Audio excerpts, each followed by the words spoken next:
Então, boa noite, eu sou o Camilo, essa é a turma de gestão escolar, do terceiro e afins períodos do curso de pedagogia da FVJ. Para mim é uma honra estar aqui com vocês na noite de hoje, ainda aqui nos últimos detalhes, mas para conversarmos sobre a última aula da nossa trilha de gestão escolar. Hoje é a nossa última aula. A gente ainda tem 2 encontros antes da nossa prova, né? Da AP2. É a última aula da trilha. Hoje é a aula 10 da trilha, né? A aula 17 e 18, na verdade, né? E aí a gente encerra o conteúdo, certo? Na semana que vem, a gente faz o momento da verificação da aprendizagem, né? A gente conversa aqui e resolve as questões. Eu apresento para vocês questões da prova, apresento para vocês questões dissertativas, questões objetivas, e aí, na outra semana, na primeira semana de junho, se eu não me engano, não, na segunda semana de junho, nós fazemos a nossa AP2, certo? Exatamente. Dia 2 a gente tem a verificação da aprendizagem, e no dia 9, aproximadamente pelo dia 9 de junho, a gente tem a nossa AP2. Então vamos lá, o meu tradicional boa noite para a Sâmia, que está aqui comigo desde o início, né? Para a Brenda, boa noite. Para a Alessandra, para a Larissa, a Gabriela, a Rainara, a Ana Carolina, a Bruna Ângelo, a Joyce, a Tainara Nascimento, a Maria Isabel, a Vitória Araújo, a Vitória Barbosa, a Niliane, a Suiane e a Sara, que chegou agora. Sejam todas bem-vindas, boa noite. Para mim é uma honra me dirigir a vocês nessa noite de hoje, né, e poder conversar um pouco sobre história, né? Boa noite, Letícia Félix, que chegou agora. Essa aula que tem como objetivo estudar com vocês as políticas públicas, né? Uma relação, uma discussão, na verdade, a respeito do passado e do presente das políticas públicas, aquilo que a gente já tinha começado a conversar na aula passada, ela tem muito de história da educação, que vocês tiveram na disciplina do primeiro período, que eu não sei se foi com essa turma aqui, eu sei que não foi comigo, acho que foi com Artemisia, foi com Isabelle, Fundamentos Históricos e Filosóficos da Educação. Acho que vocês não foi comigo, né? Alguém se recorda com quem é que foi essa disciplina de Fundamentos Histórico-Filosóficos? Professora Maurinha. Pronto, foi com Maurinha, né? E aí, como eu também já ministrei essa disciplina em uma outra oportunidade, né? E antigamente a gente tinha no curso de pedagogia uma disciplina destinada à história da educação, né? Boa noite, Marliane, boa noite, Mirelle, que chegaram agora, sejam bem-vindas. E aí, meninas e só meninas, né? Que ainda não chegou nenhum menino. Nessas disciplinas, em geral, a gente estudava a divisão política, a divisão da história, especialmente da história, a gente falava sobre história da educação de uma maneira em geral, e a gente estudava a história da educação no Brasil a partir da divisão política da história. Aí, antes de começar a aula, eu queria perguntar para vocês se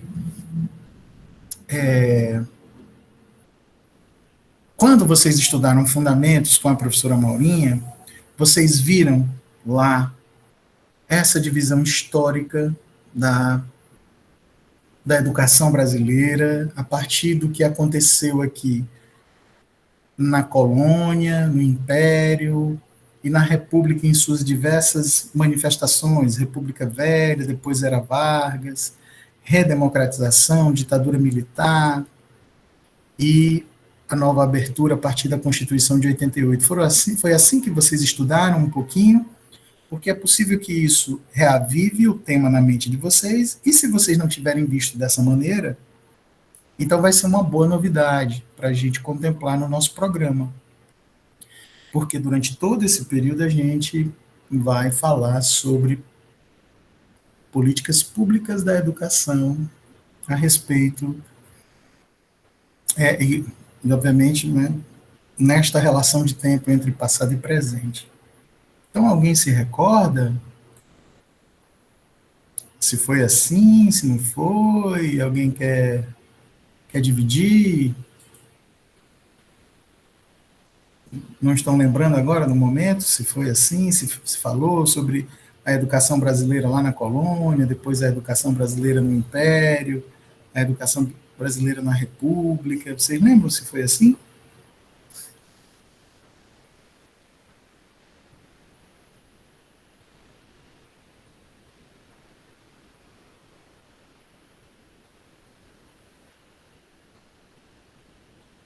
Então, antes da gente começar, né, vamos para uma importante provocação inicial a ser feita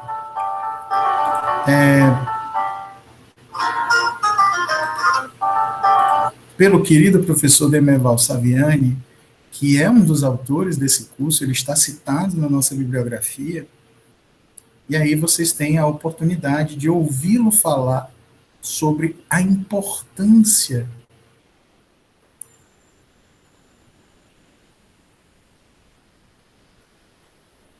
da história da educação e por que os estudantes de pedagogia, os professores em formação, eles precisam estudar um pouco de história da educação, que, veja, podia ser a abordagem inicial do nosso curso de gestão e está sendo apresentado agora no final da nossa disciplina, né? Então, vamos lá.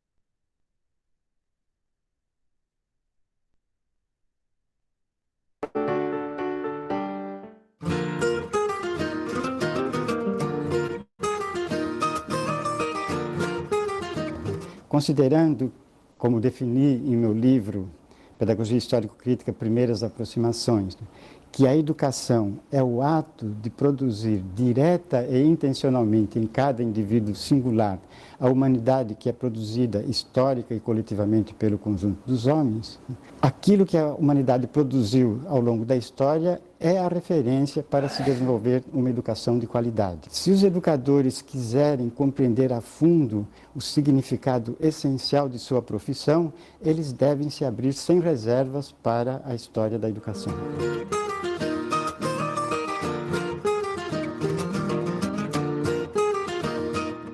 Positivamente, as iniciativas dos jesuítas no período colonial, assim como também as reformas pombalinas da instrução pública, aliadas no período do Império às iniciativas tanto do governo imperial quanto dos governos provinciais para organizar a escola pública, né, constituem a base sobre a qual, a partir do regime republicano, foi sendo construída a escola pública que temos hoje. Negativamente, cabe observar que a educação nunca mereceu, por parte das nossas elites dirigentes e das autoridades políticas, aquela prioridade, né, que ela merece e que é proclamada constantemente nos discursos, mas nunca traduzida em ações práticas.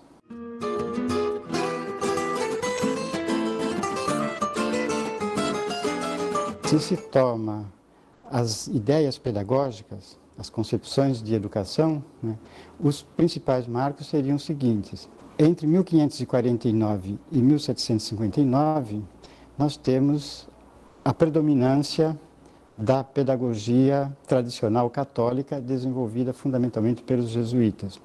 Entre 1759 e 1932, desenvolve-se, paralelamente à persistência da pedagogia religiosa, a pedagogia laica. E entre 1932 e 1969, nós temos a emergência e desenvolvimento da pedagogia nova como tentativa de superação dos limites da pedagogia tradicional. E entre 1969 e os dias atuais, nós temos o desenvolvimento da concepção pedagógica produtivista, que vem desenvolvendo uma tendência a articular mais fortemente a educação com as demandas do mercado, o que é próprio da sociedade capitalista.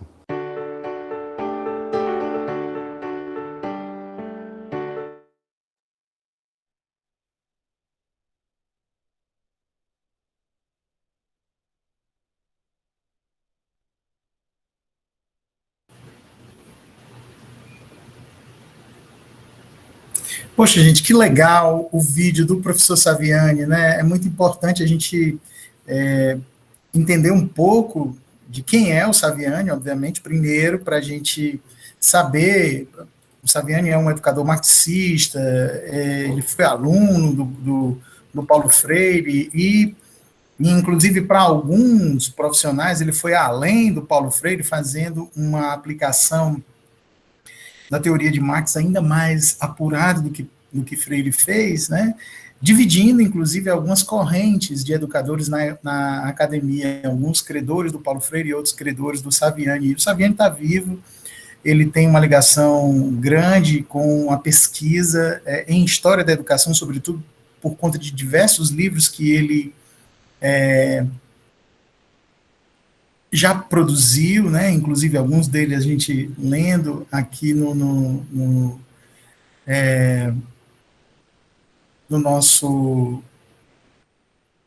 Ceará, né? Ele foi, para vocês terem uma ideia, os jovens que moram aí na cidade do Aracati, o Saviani foi orientador da professora Sofia Lesch, que foi a primeira secretária de educação do Aracati após na primeira gestão, logo que Bismarck Maia assumiu, né? Então, para vocês verem, a professora Sofia Lesch, ela é uma referência em estudos de política educacional no Brasil.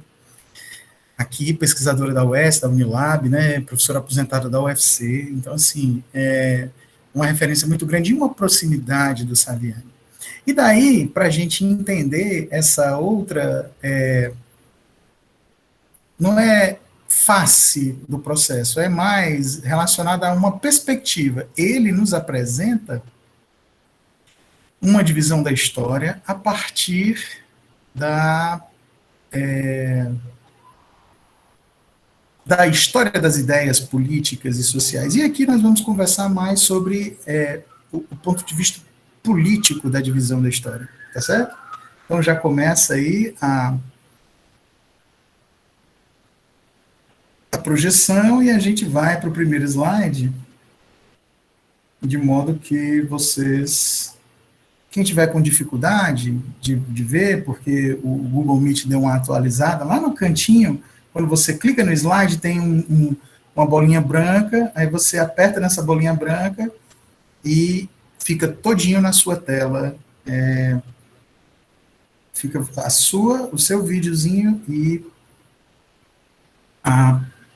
fica o seu vídeo e fica a tela. Então tá aí, né, gente, a nossa aula 17, Políticas Públicas, Programas e Projetos de Gestão Passado e Presente, está nesse livro, né, que faz parte da nossa bibliografia.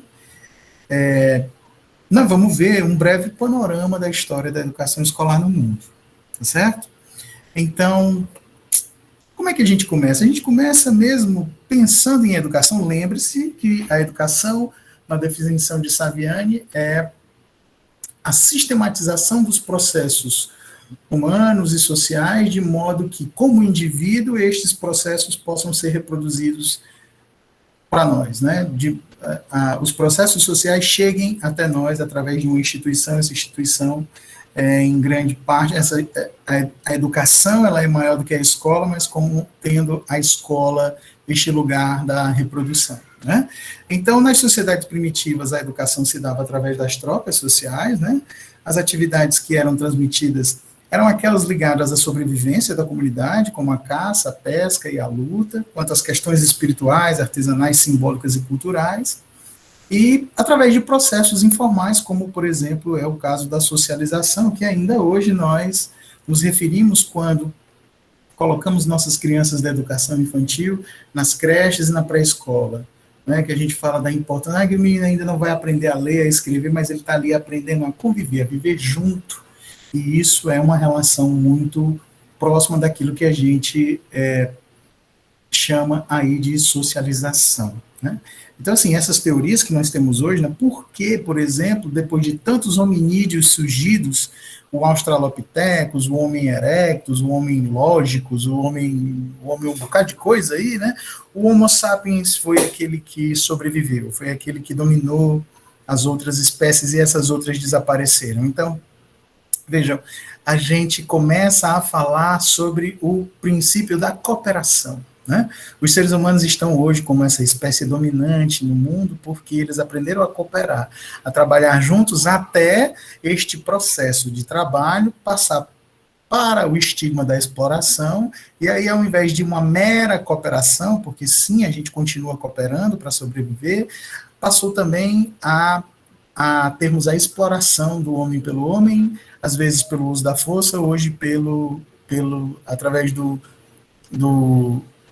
uso através do dinheiro que regula o sistema capitalista, né? A diferença entre a escravidão e hoje o sistema capitalista é porque naquela época o castigo físico era impingido, ou seja, era dado, e o homem e a mulher sentia quando se recusava a trabalhar. Hoje a gente tem uma relação de trabalho mediada pelo dinheiro, que aquele homem e aquela mulher que não trabalham, e não porque não querem, mas porque o mercado, as condições não dão possibilidade de trabalho para aquele homem ou para aquela mulher, ele não apanha, ele não é castigado fisicamente. A forma como ele é castigado é de outra maneira, por exemplo, sendo empurrado para a miséria. Né? E aí, o que existe nessas duas condições? A diferença a gente já disse, é o castigo físico, mas a exploração ela permanece nos dois modelos. Tanto se era explorado naquela época, quando se levavam os castigos físicos como punição, como se é explorado hoje, quando você é mal remunerado, quando você, por qualquer motivo, pode ser colocado para fora do trabalho, entre outras questões. Avançando um pouco no tempo, como eu disse, é um breve relato, né? A gente tem essas civilizações de Egito, Grécia e Roma. E aí o objetivo dessas civilizações clássicas, vamos dizer assim, né, as civilizações que surgiram ali no Oriente Médio e depois passaram para a Europa Central e para a Ásia Menor, era educar apenas as crianças e os jovens da elite. Lembrem que há uma separação muito grande entre os homens e as mulheres que compunham a elite, e aí, obviamente, a gente está se referindo aos homens, porque as mulheres não eram consideradas cidadãs, especialmente em Grécia e Roma, embora elas tivessem um papel social fundamental. E aí você tem uma educação filosófica a partir de certos princípios, como, por exemplo, esse de Aristóteles, que a formação do cidadão, ela não deveria ser realizada pela família, mas sim pela cidade, pela polis. A cidade em grego, polis, porque só ela, ou seja, o poder da cidade, o poder de todos, poderia fornecer uma educação igual para todos os cidadãos e garantir o bem comum, enquanto que a cargo da família seria realizado segundo as crenças e valores de cada uma. Então, essa crítica ainda permanece, inclusive, até hoje, quando, por exemplo, a nossa legislação obriga a ida à escola, e nesta escola, lembrem-se que nessa época a gente não tinha ainda as instituições formadas, embora existissem, né, escolas, mas não público. Né? A gente tem escola pública a partir do século XVIII na França, né?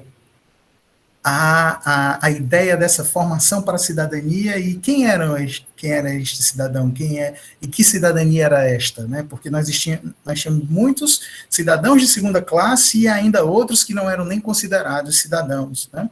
Mulheres, estrangeiros, crianças e escravos, né?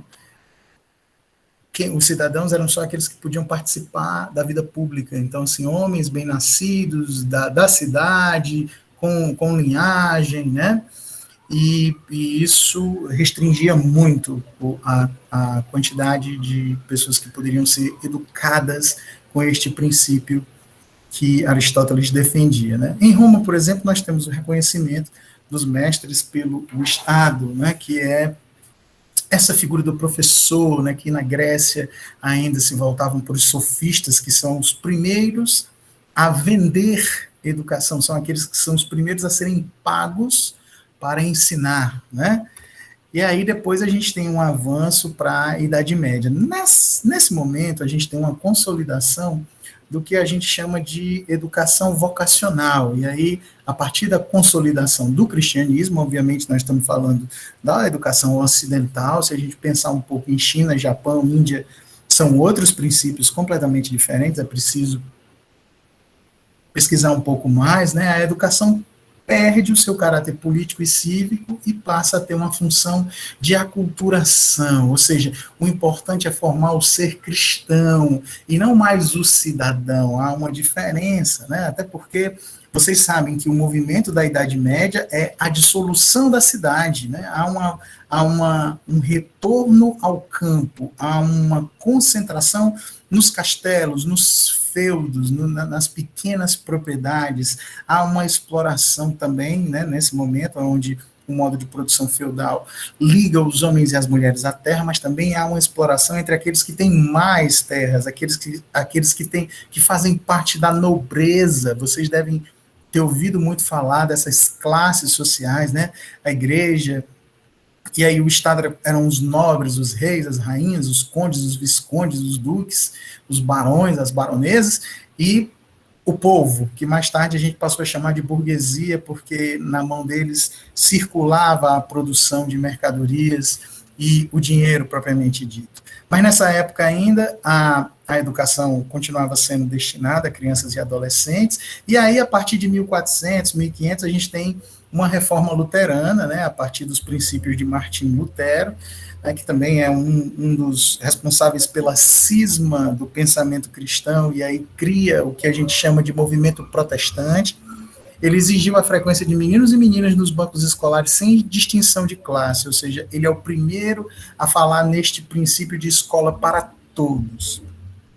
Ao mesmo tempo, começa a ocorrer uma expansão escolar, onde ainda prevalece uma influência religiosa muito grande sobre a educação, tanto nos países católicos, quanto nos reinados do leste europeu, ali próximo do leste europeu, que eram chamados países protestantes, né? A religião nessa época não tinha um caráter, obviamente,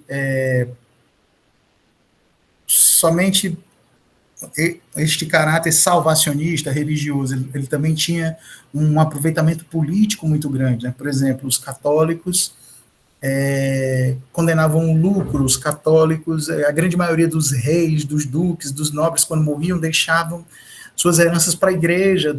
Se não tivesse um filho homem, alguém que pudesse dar continuidade àquele processo, a igreja era herdeira daquela terra. Ainda hoje a igreja é grande proprietária de terras na Europa e no leste europeu. E aí os países que começaram a aderir ao protestantismo, eles acabaram com isso. Eles disseram, olha, não há nenhum problema em ter lucro desde que você promova justiça, né? Era um princípio luterano, por exemplo, né? Do qual, inclusive, ainda hoje algumas igrejas, especialmente, pelo menos essa é a imagem que é vendida para fora das igrejas protestantes, de uma maneira em geral, quando, por exemplo, você que tem eu tenho uma formação católica, cristã católica, ouvi minha vida toda dizendo que o pastor, que a pessoa que era da Assembleia, que congregava em outras assembleias protestantes, que o pastor era ladrão, que esse tipo de coisa, né? A gente ouvia, por quê? não se condenava ao lucro, enquanto que na igreja cristã católica se fazia o voto de pobreza e tal, e a gente sabe que nada disso há uma grande diferença desses princípios e dessa aplicação das leis cristãs dessa maneira, né, muito longe, às vezes, até do que Jesus pregava. Né? Quando alguém fala logo sobre isso, quando alguém fala sobre dízimo e que tem restrições a respeito disso, né? Por exemplo, eu não pago dízimo, mas também não tenho nenhum problema com quem paga.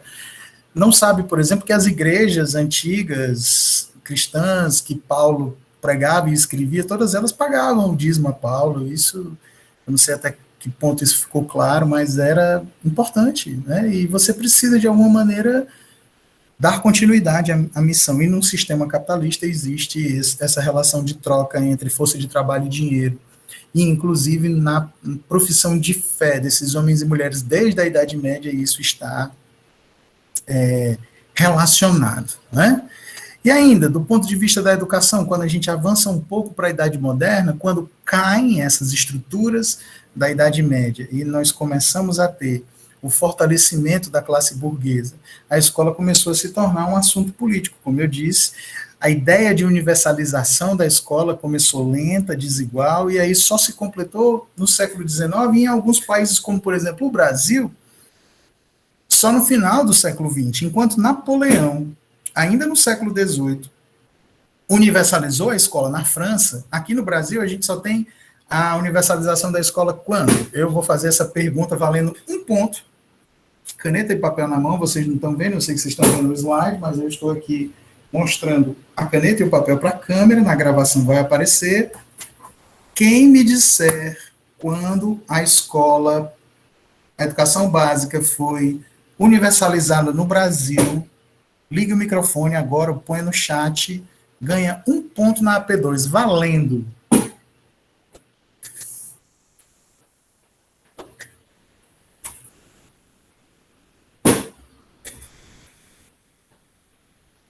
Ninguém.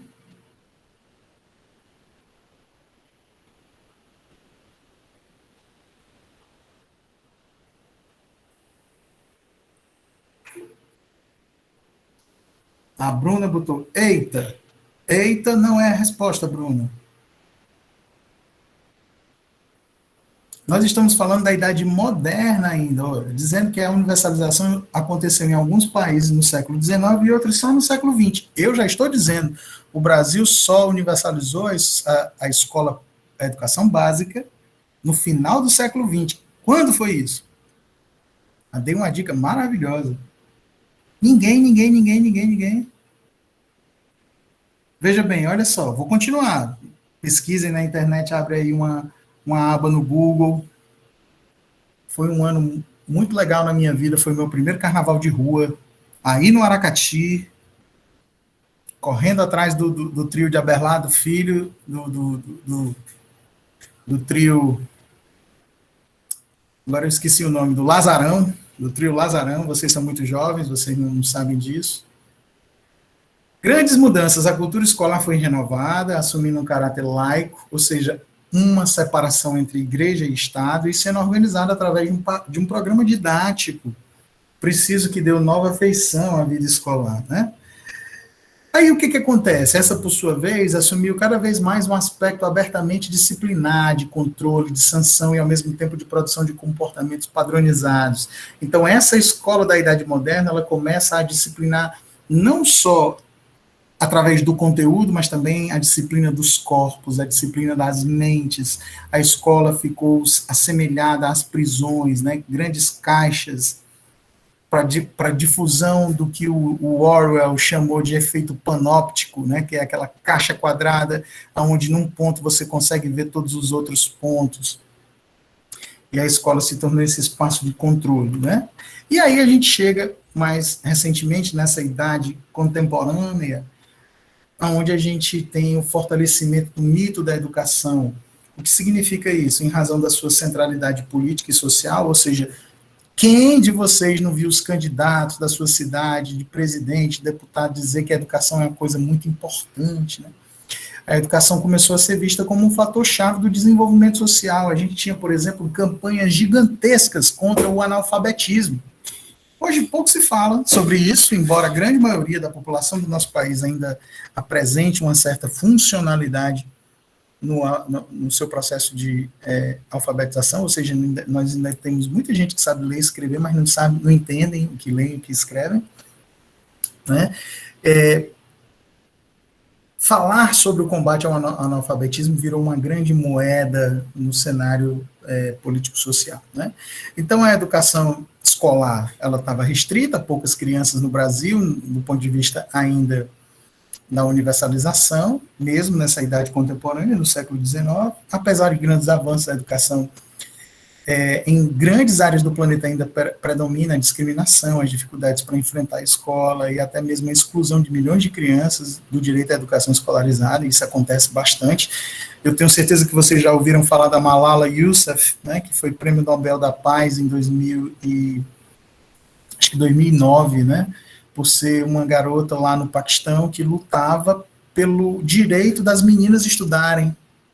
E ela sofreu um atentado, ela levou um tiro na cabeça, né, quase morre, e hoje a Malala tem 20 e poucos anos de idade e foi convidada a estudar em Harvard e em outras universidades famosas, e ainda hoje é uma militante pelo direito da educação de mulheres no Paquistão e naquela região da Ásia e do Oriente, né? No século XX, ao mesmo tempo em que a escola se expandiu, ela tornou também mais suscetível ao controle ideológico, e isso significa aos usos da educação do ponto de vista negativo, quando você quer, o que eu acho muito difícil, mas possível, doutrinar os seus congêneres, os seus alunos, os seus estudantes, para um pensamento, digamos, excludente, equivocado, cheio de preconceitos. Isso ainda é possível, a gente viu isso na Itália de Mussolini, na Alemanha de Hitler, na Espanha de Franco,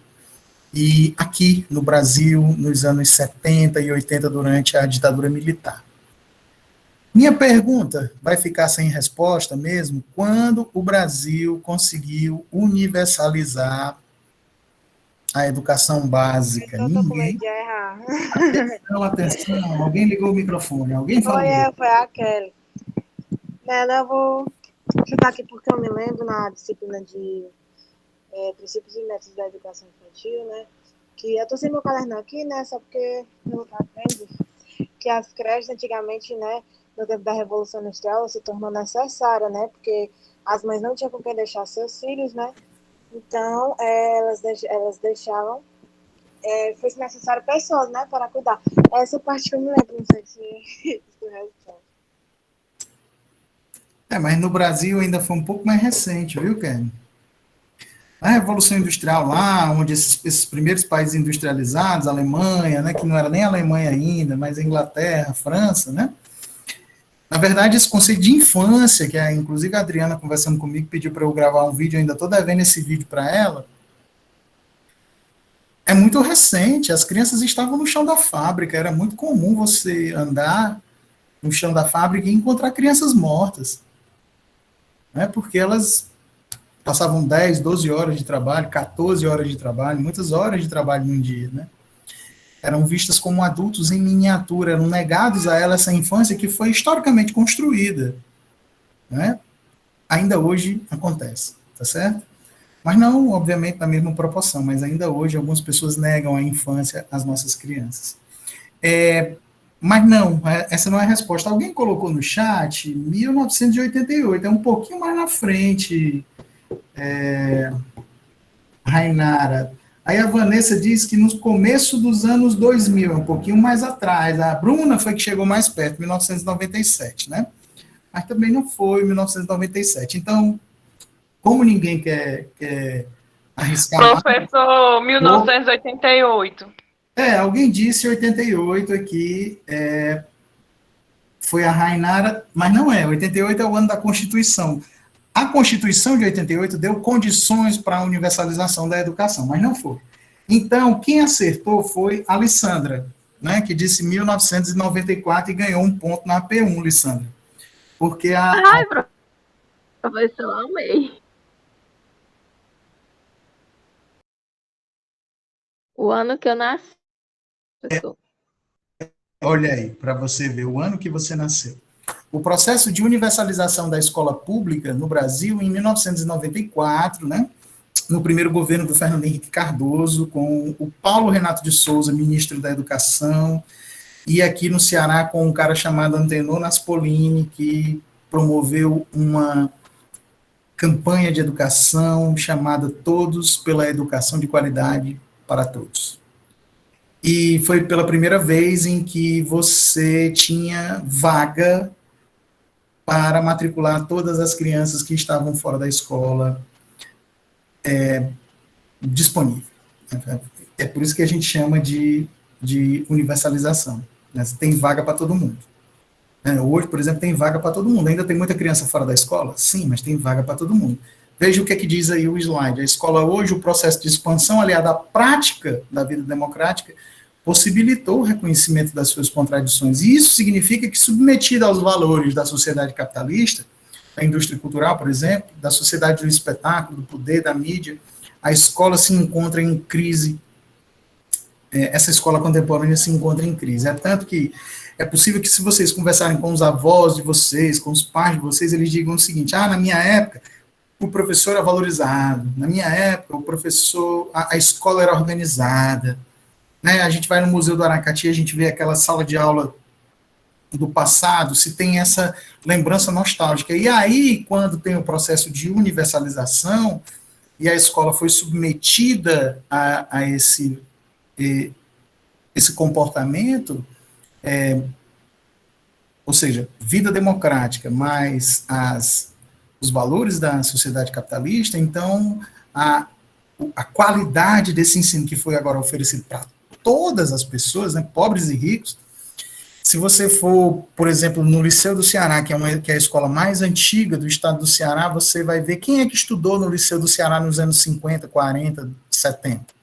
São os homens e mulheres que hoje são os donos do poder, são os donos do dinheiro, porque a escola pública era uma escola de qualidade naqueles anos.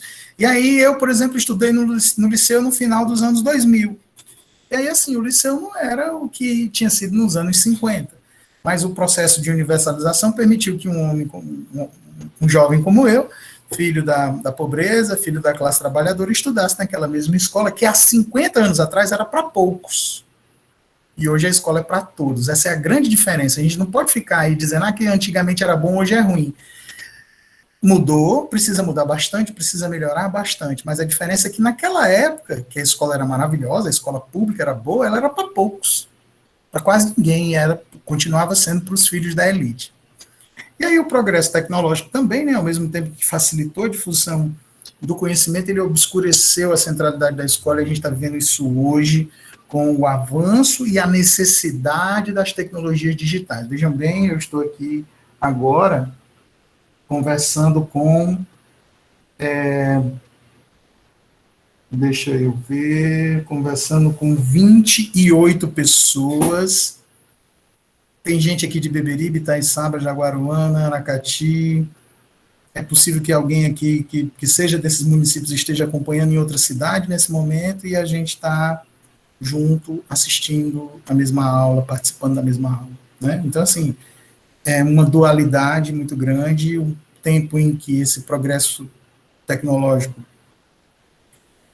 no momento em que facilita a difusão do conhecimento, também retira a centralidade da escola, retira da escola o seu lugar de centralidade.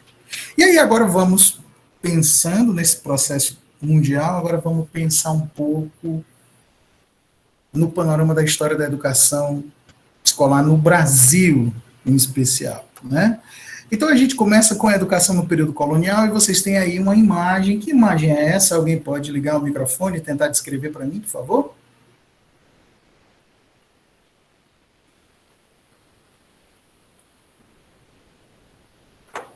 São os jesuítas tentando formar os índios, catequizar os índios. Perfeitamente, exatamente isso, né? A primeira manifestação de educação no período colonial se dá com a Companhia de Jesus, ou seja, uma missão jesuítica, 1549, que foi encarregada de catequizar as populações originárias. Vejam bem, catequizar era a educação pensada pela Igreja Católica. Essa igreja que tinha uma relação muito estreita com a coroa portuguesa, né? Lembrem-se que nessa época, 1500, Portugal e Espanha eram chamados reis católicos.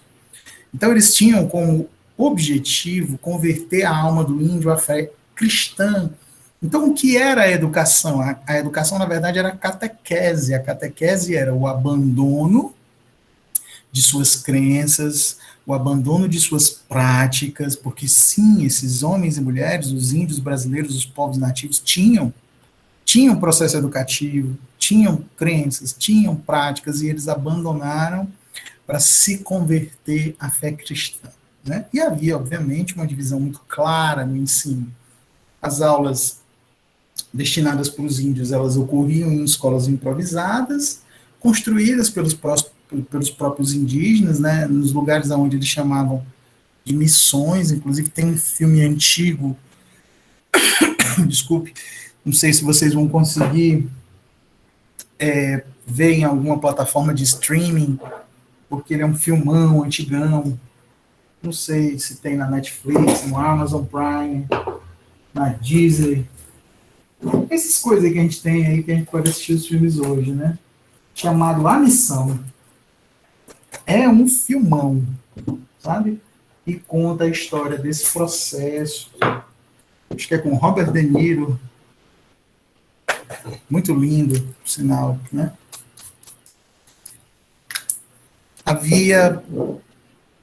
E os filhos dos colonos, ou seja, aqueles que eram, né, vindos de Portugal ou de outros lugares,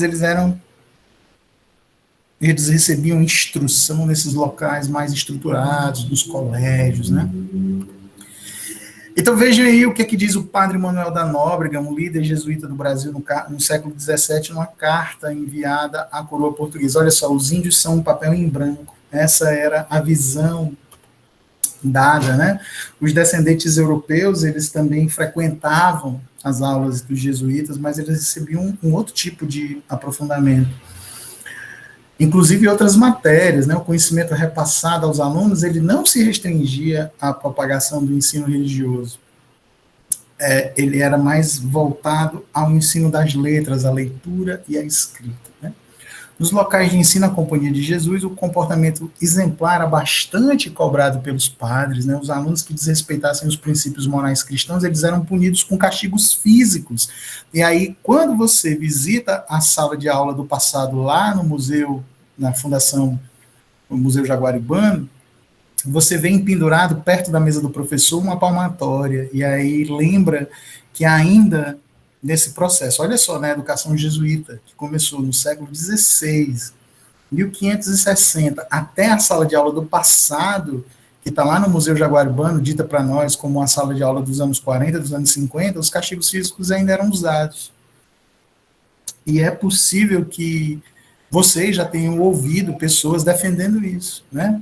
Ainda que houvesse uma segregação clara entre os ensinamentos repassados aos índios e aos filhos dos colonos, a educação jesuíta tentava seguir um documento curricular, Ratio Studiorum, ou seja, ele tinha sido elaborado no finalzinho do século XVI, e era uma diretriz curricular com base no conteúdo pensado pela igreja.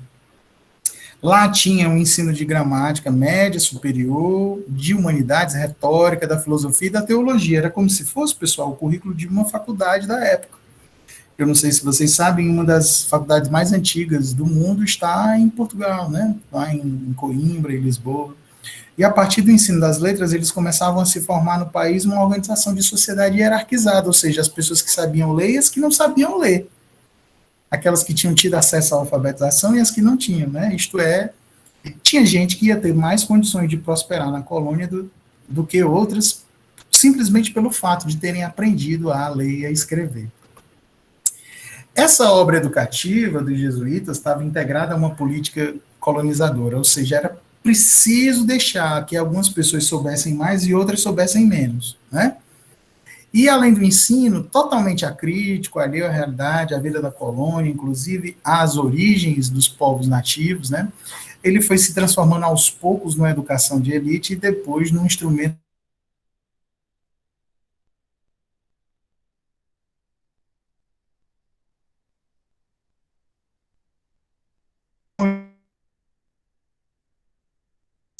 avançada, mais desejada, né?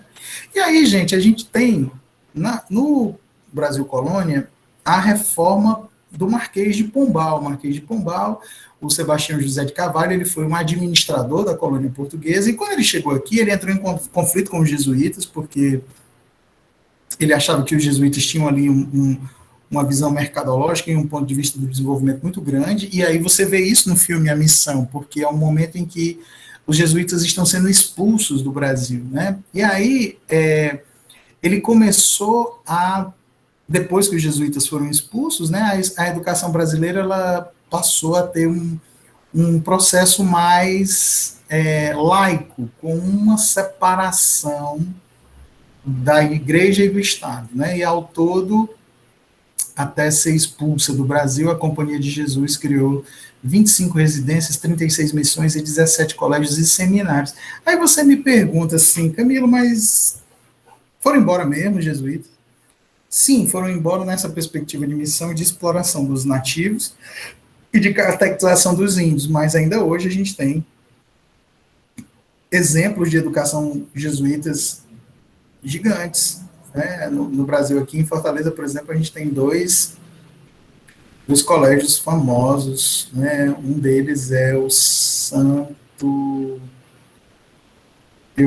é o Juvenal de Carvalho, ali na João Pessoa, e o outro é o Santo Inácio, que fica ali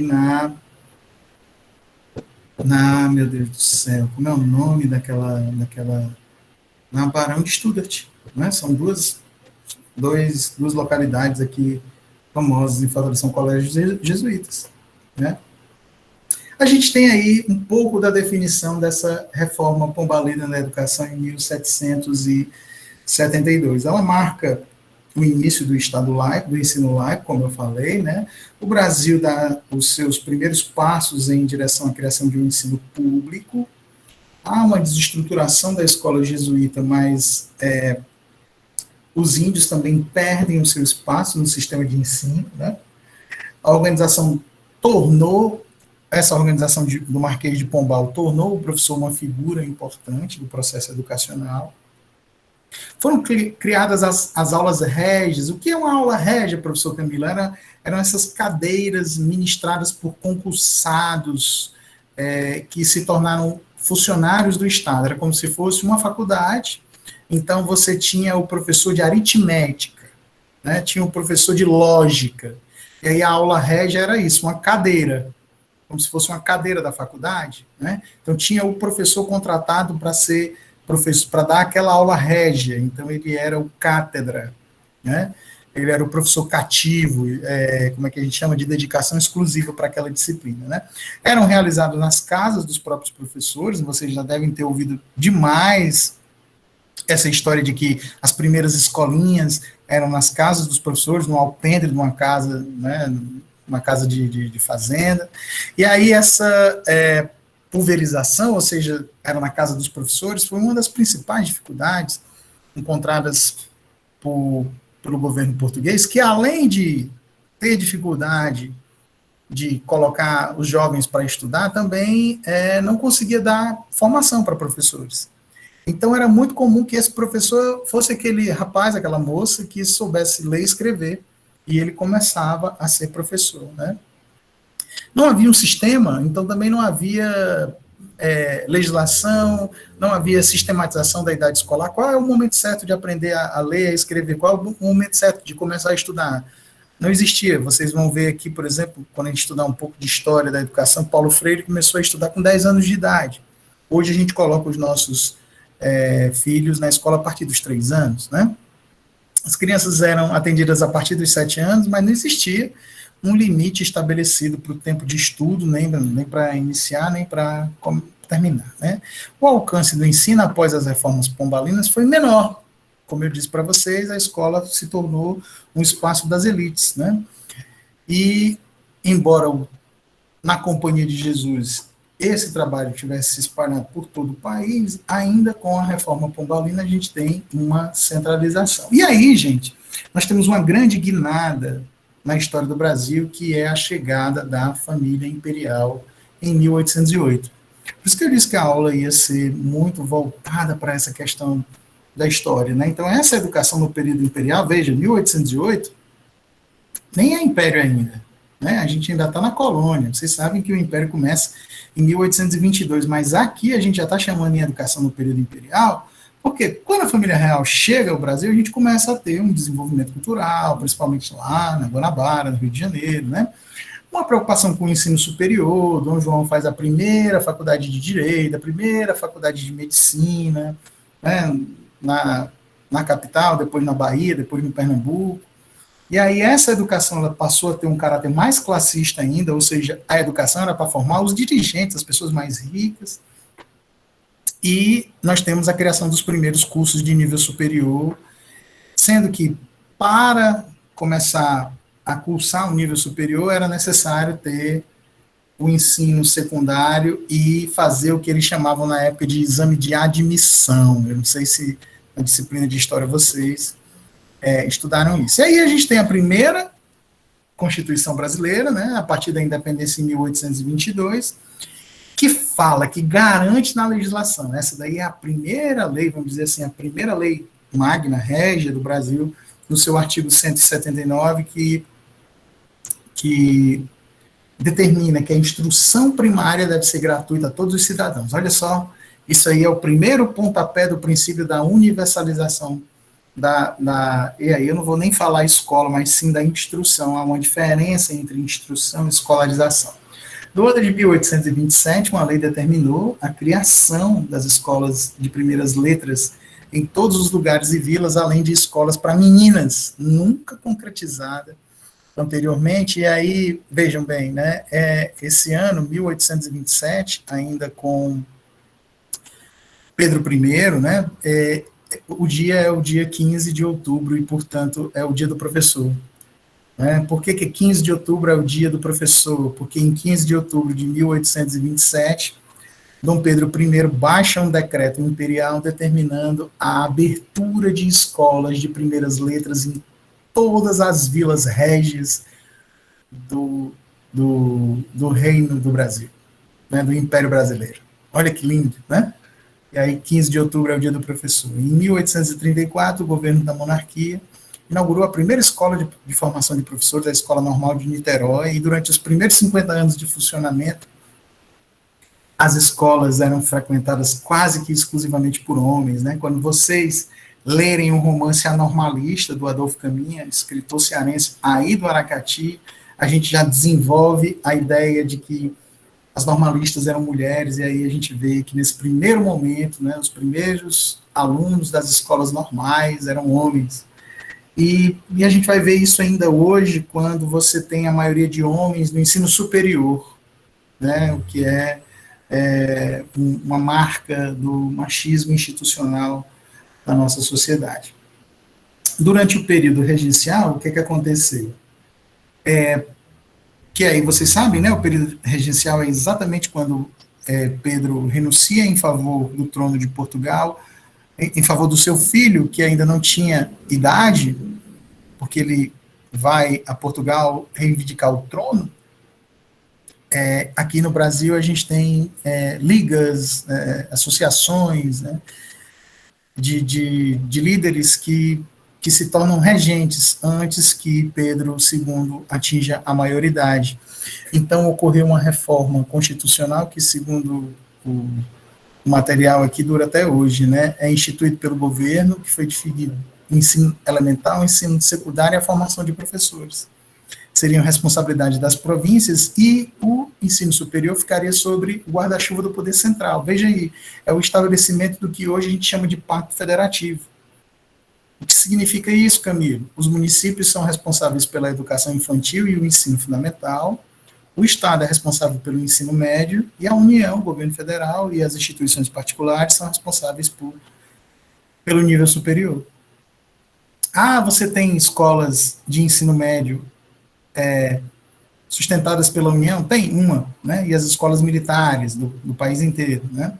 Tem uma escola no Rio de Janeiro, a Escola Pedro II, que é uma escola para civis, né? Você tem escolas, você tem universidades municipais? Tem a USP, é uma universidade do município de São Paulo, né? Você tem universidades estaduais? Tem, né?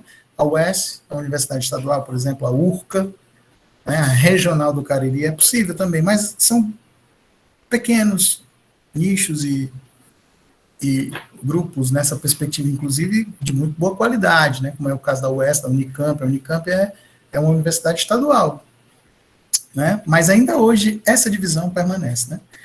Com isso foi fortalecido o processo de descentralização. Guardem essa palavra, o processo de descentralização. O ato adicional de 34 e a Constituição de 1891, e aí essa já na República, descentralizam o ensino, mas não oferecem condições às províncias de criar uma rede organizada para as escolas. Vejam bem, a gente tem a legislação, mas a gente não tem como colocar isso em prática. Por isso que a Alessandra ganhou o ponto quando ela disse que isso aconteceu em 1994. E agora, valendo um outro ponto, por que isso aconteceu em 94? Leiam de novo essa parte central do slide. Ó. O ato de 34 e a Constituição de 1891 descentralizam o ensino, mas não oferecem condições, e quando a gente falar em condições, você pensa em dinheiro, as províncias de criarem uma rede organizada para as escolas. Ou seja, por que o professor Camilo disse, uma colega já ganhou o ponto, e agora ele está oferecendo o outro, para justificar que só em 94, 1994, foi possível a universalização do ensino. O que vocês acham? Nós estamos falando aqui de condições. Condições é o quê? São. Se refere a quê? Por isso que aí embaixo vem dizendo, olha, isso contribuiu para o descaso com o ensino público, né? E para que ele ficasse nas mãos da iniciativa privada, acentuando o seu caráter classicista e gerando um sistema dual de ensino. De um lado, a educação voltada para a formação das elites, com cursos secundários e superiores, e do outro, o ensino primário e profissional.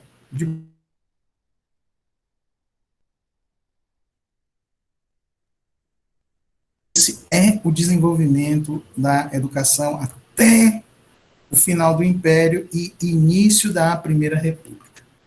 E aí, o período republicano fica todo para a aula que vem, tá certo? Desse jeito, eu quero perguntar para vocês.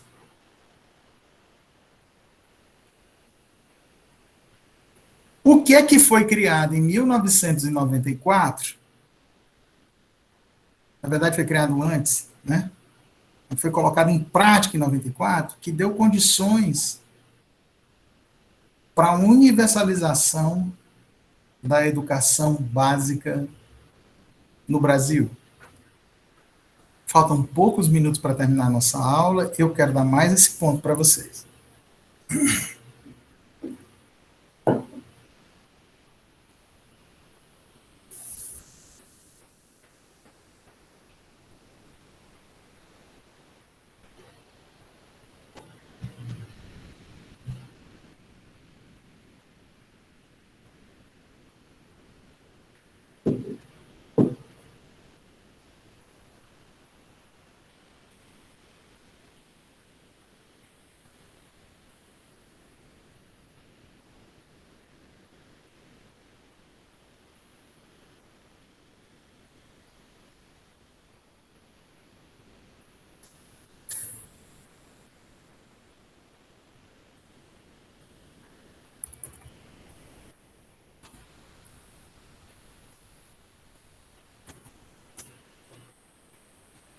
E aí?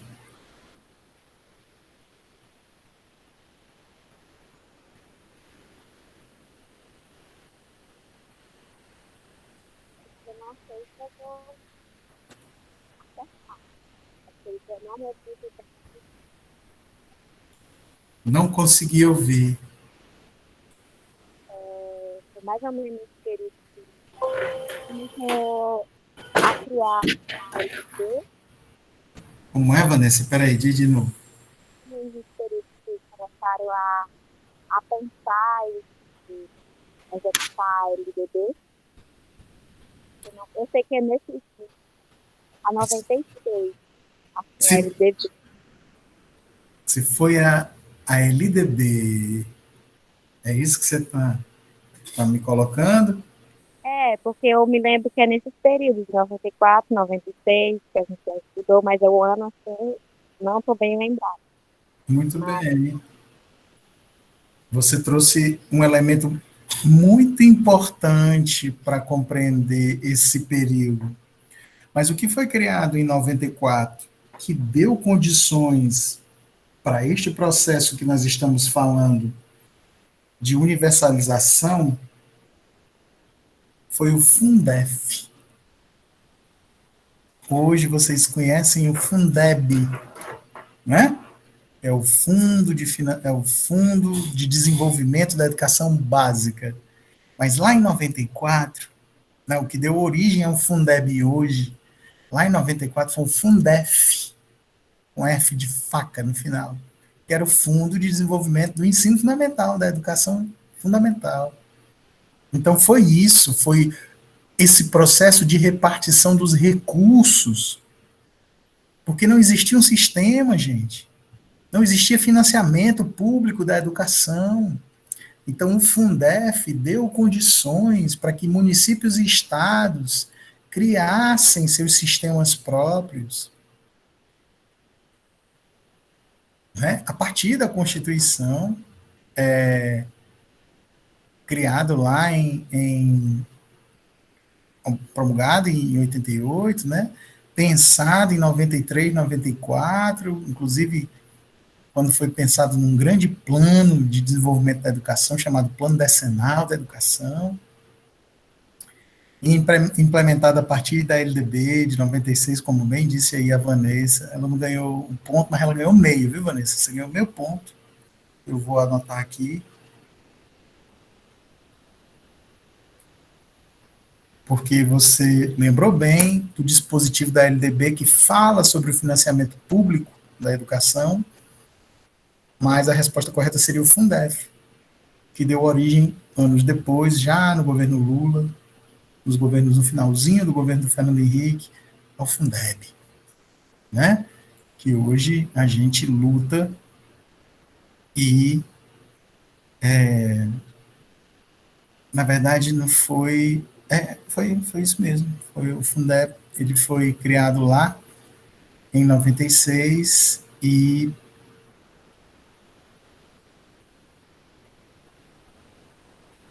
começou a funcionar em 98 e foi extinto em 2006 já no governo Lula, exatamente, né? Então isso nos dá a dimensão deste grande momento relacionado ao estudo da história da educação e de como essas políticas públicas podem ser pensadas, como essas políticas públicas podem ser comparadas, como disse bem o Saviani, né? É tudo ruim, é tudo ruim, gente. Tudo é bom e nada presta. Não, né? O Saviani diz, essa trajetória da história da educação no Brasil, ela deu condições para que a gente chegasse hoje aonde nós estamos, nesse processo de universalização, de expansão do ensino médio, por exemplo, do ensino superior, por exemplo, também, nos governos dos anos 2000, para não ficar falando aqui no nome do Lula todo o tempo, né? Já que essa aula está sendo gravada e depois eu vou ser acusado de ser petista.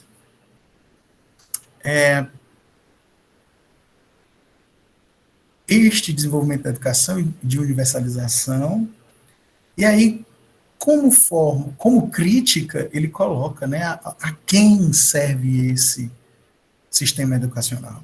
A quem serve esse princípio organizador da educação que prepara parte, pelo menos grande parte, a maioria das vagas e dos cargos de liderança para os filhos das elites, e a mão de obra e e outros cargos, as menores vagas para os filhos dos trabalhadores, porque essa divisão foi colocada em questão e isso foi instrumentalizado a partir, obviamente, como ele fala, né, do final dos anos 70, ele se refere mesmo como marco a 1969, e aí tem uma relação de um convênio feito com o Ministério da Educação e da Cultura, que na época era Ministério da Educação e Cultura, com o governo americano, né, quando vocês estudarem História da Educação durante o regime militar, vocês vão ouvir falar desse convênio MAC-USAID, e há esse caminho para tecnização, né, para uma visão mais técnica do ensino, aonde os cargos de grande, né, por exemplo, a engenharia é para o filho do engenheiro, o camarada que vai ser empreiteiro no futuro. E o técnico em edificações, o servente de pedreiro, é para o filho do trabalhador. Então você tem essa história, e não é o que nós temos hoje na educação profissional, quando a gente utiliza o trabalho como princípio educativo. Não é. Não é.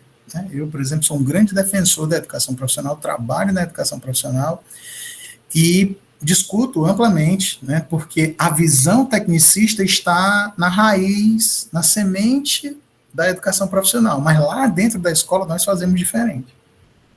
Eu sou um profissional, nós conversamos aqui, já tive a oportunidade de dizer isso para vocês diversas vezes, que na defesa do meu trabalho, em defesa do meu trabalho, eu coloco como principal objetivo o sonho do estudante, o objetivo do estudante. Então, se ele quer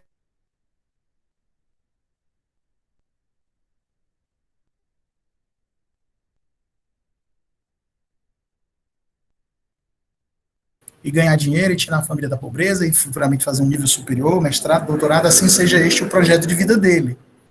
Se ele quer ir para a universidade, nós também vamos trabalhar para isso e oferecer para ele a melhor aula de português, de matemática, de história, de química e de física, para que ele possa fazer o Enem, o vestibular e ter acesso à universidade, de preferência pública, se for o caso. Né? Porque os alunos de escola pública têm um sistema de cotas em algumas universidades que permite que eles concorram entre si. Então, isso dá condições para a gente pensar essa educação profissional, no qual eu estou vinculada como profissional, né, como profissional da educação, tendo o trabalho como princípio educativo, ou seja, a gente também aprende através do trabalho, e não como algo destinado, e não como algo determinado. Assim, eu sou...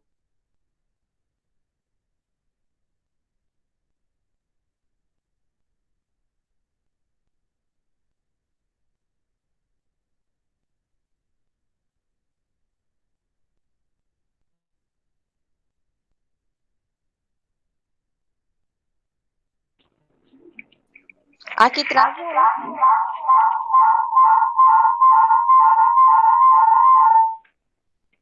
Parece que travou